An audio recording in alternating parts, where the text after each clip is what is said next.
My true story from Texas. Are you here for the service staff entrance?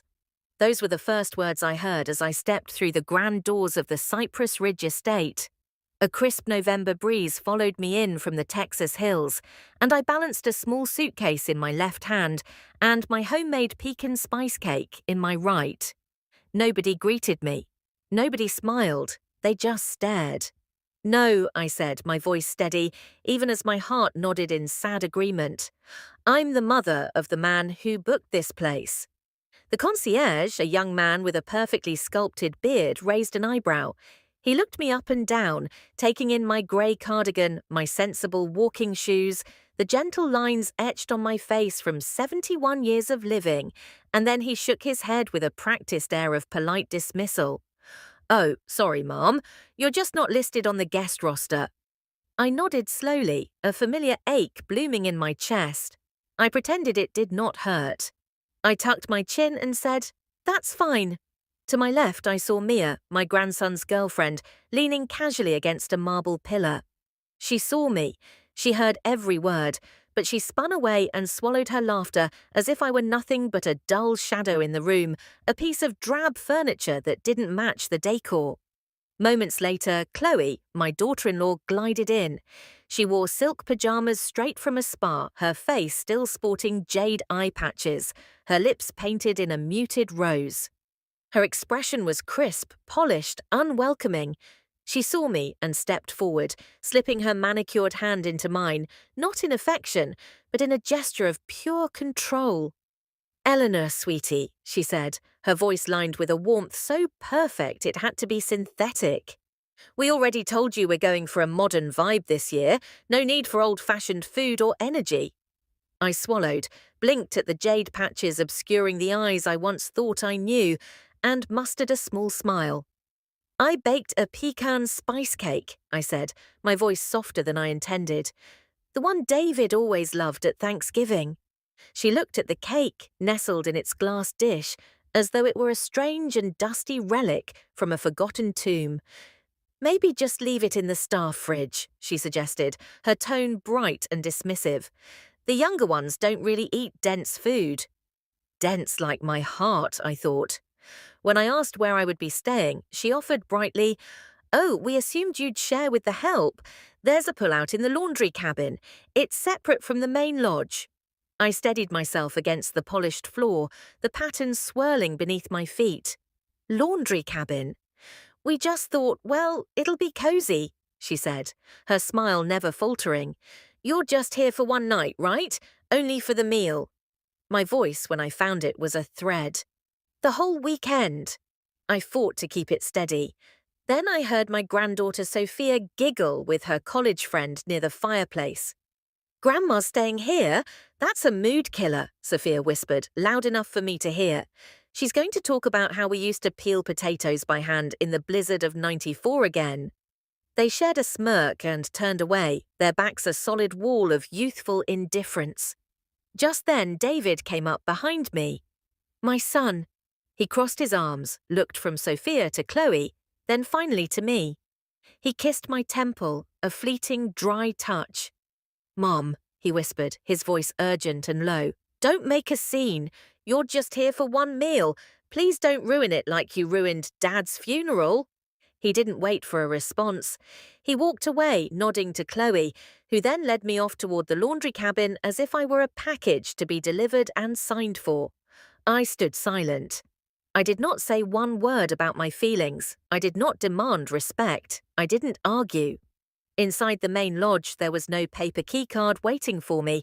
On the seating map by the fireplace, every name was written in elegant calligraphy. David, Chloe, Sophia, Mia. Not mine. I wandered over to see where my seat might be. They had left me a place at a small, wobbly round table set beside the staff drink station, tucked behind a large floral arrangement near the kitchen entrance. I sat alone. No water was offered, no wine was poured.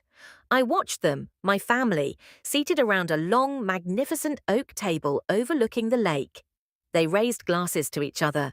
To family and to this new chapter, David toasted, his voice full of a confidence I had paid for. Chloe raised her eyes and met mine across the room, her glance as cold as the lake outside. "And certainly not to ghosts from the past," she added, smiling at David, her eyes glittering with a quiet, cruel triumph. A ghost, that was how I felt. Forgotten, transparent, a wandering presence with no invitation to belong. I picked at the scraps someone from the kitchen eventually brought me. Stuffing cooled to a room-temperature paste, a few dry shreds of turkey, and a scoop of congealed gravy. Leftovers from the main meal. The sort of plate served to someone no one bothered to include. Later, I saw a young server carrying my pecan spice cake, the towel I'd wrapped it in gone. He walked to the trash bin behind the kitchen wall and, without a second glance, scraped the entire contents straight into the garbage. He looked up, startled to see me standing there. "Oh, sorry, didn't know anyone wanted it." He walked away, no apology, no acknowledgement, just food wasted and a memory trashed. After a few bites of my cold meal, the lights dimmed and an MC, a cousin of Chloe's, stepped up with a microphone. "Let's share our gratitude tonight," he announced with theatrical cheer. "Names matter, voices matter. We celebrate those who built this family." They went first. Sophia talked about her upcoming internship. Her friend joked about holiday travel.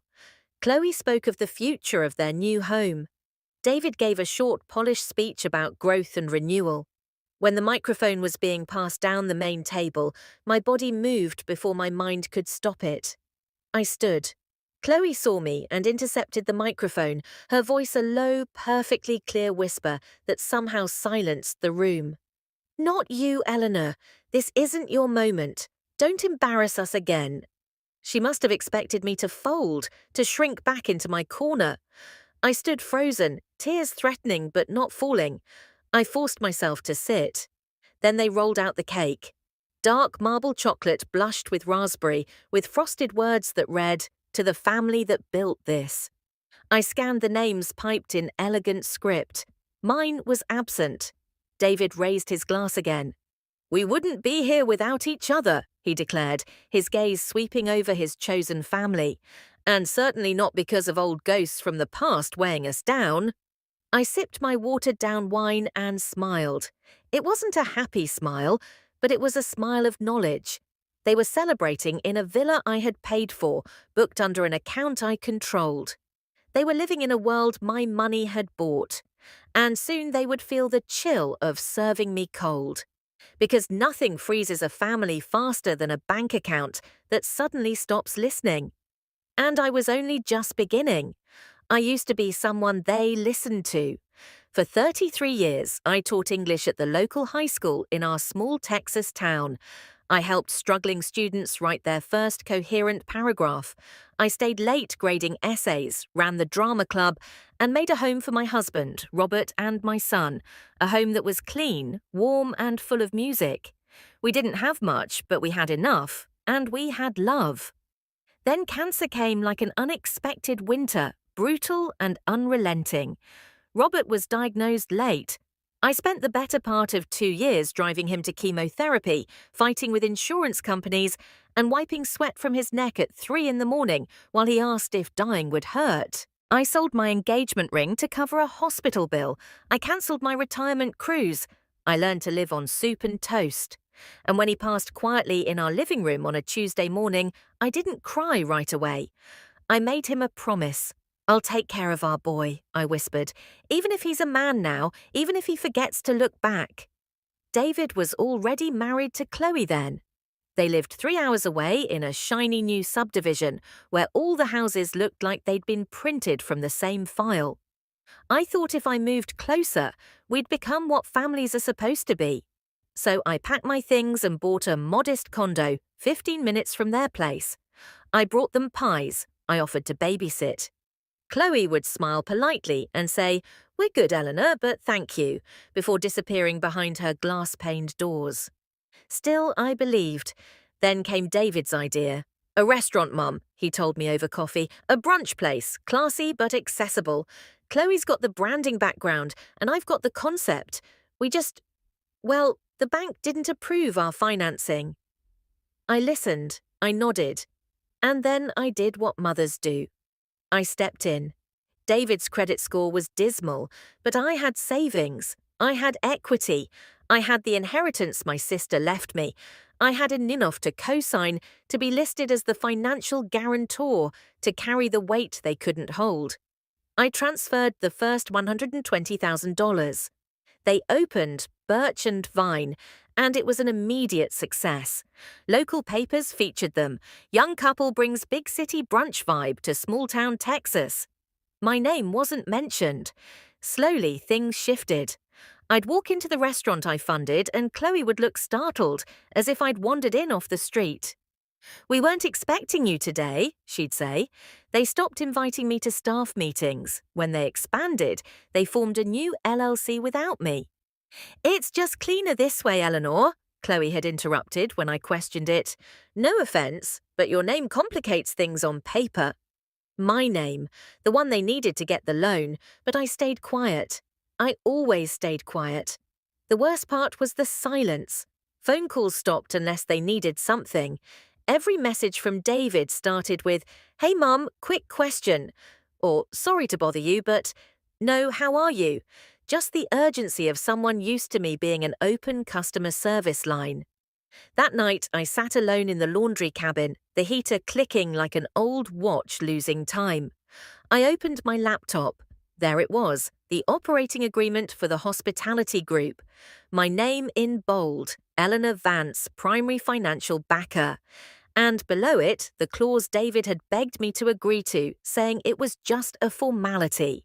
Guarantor retains discretionary right to revoke sponsorship in cases of financial misconduct, identity misrepresentation, or evidence of psychological harm induced by any party within the corporation.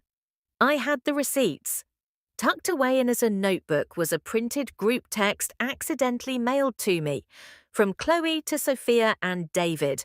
"Just make sure she stays out of the way this year. I'm not dealing with her crying or weird traditions again." Sophia's reply, "Mum's just the wallet with a wig." David hadn't replied, but he hadn't objected. I scanned it. I saved the voicemail from last week. "Hey Mum, we need to add your name to a new investor presentation, just for credibility, not actual input. Don't overthink it." Then I began to type. "To whom it may concern. In accordance with Clause 14.3 of the Birch and Vine Financial Agreement, I, Eleanor Vance, am formally submitting my intention to revoke all sponsorship, endorsement, and financial backing. This revocation is based on grounds of emotional mistreatment, intentional misrepresentation of my involvement, and psychological harm."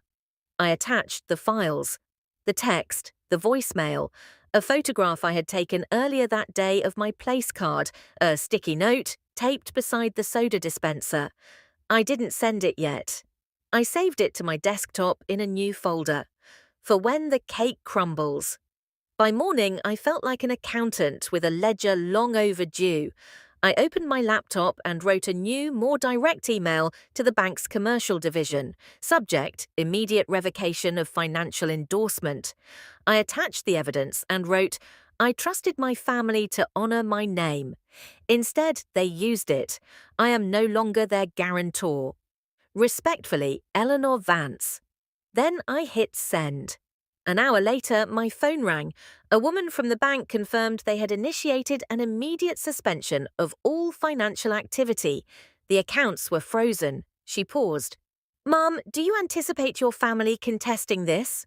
I answered calmly, "I expect they'll be furious, but I also expect they won't find a single lie in what I've said." It didn't take long. A viral TikTok from an unpaid waitress. A frantic, furious call from David. "Mum, what the hell did you do? You ruined everything." There was no softness left in his voice. "I revoked the sponsorship," I said quietly, "as was my right." "This is insane. You're punishing us because you didn't get a good seat at dinner." I felt a strange calm. "No," I said, "I'm holding you accountable because you forgot I was never just a seat at your table. I was the table." He hung up. In the conference room a week later, they looked pale and drawn across the table. I laid out my folder. You took my name off the guest list, I said, my voice even, so I took yours off the account. Chloe let out a sharp breath. That's not fair. I raised a hand. You served me cold food, I said, looking directly at her. I served you consequences. And then I walked out, not in anger, but with the peace of someone who knew her silence had finally spoken, louder than any scream.